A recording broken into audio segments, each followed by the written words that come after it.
You won't believe what happened in the college football playoffs, starting off on December 31st, where the Miami Hurricanes faced the Ohio State Buckeyes. I got to say this. The U is back. And the U is back in a major way. Looking at that defense, remind me of Ed Reed, Antrell Rowe, Jonathan Vilma. I even go back further than that when they had Mike Barrow and, of course, legend Ray Lewis. That's what that defense looked like. Yes, on New Year's Eve, because they were flying around. Well, Akeem Mizador was freaking unblockable, and don't forget that monster Ruben Bain. Whoo! That pick six by Kenyatta Scott right off that screen, and he took it to the house for 7 yards. That set tone.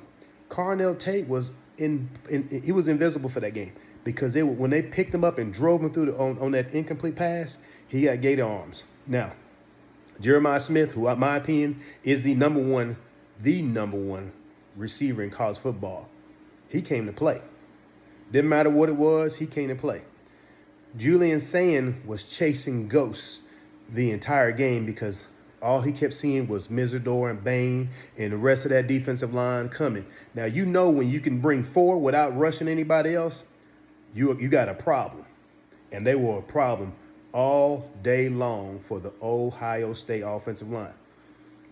The Indiana Hoosiers in the Big Ten championship game laid the blueprint. You put pressure on Sand, he's not the same quarterback, because they like to run them deep routes, them deep in-cutting route, big post patterns and fly balls with their receivers. Well, we don't have no time to pass. You ain't got no time to sit there and put those numbers up. And the one thing they could have did, Ohio State, revisit it, they probably should have started the run in the first half because they had success with it coming out of halftime. Gave Sand some time to actually sit back and pass as they slowed that pass rush down. That defense is for real.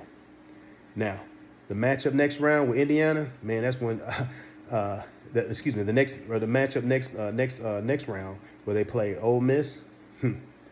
That's a game that I want to see because Trinidad Chambliss, he looked phenomenal, but Georgia doesn't have that pass rush like Ole Miss. So we're gonna talk about that later. Let me know what you think about that game because that was a really good game. Let me know if you think the U is back.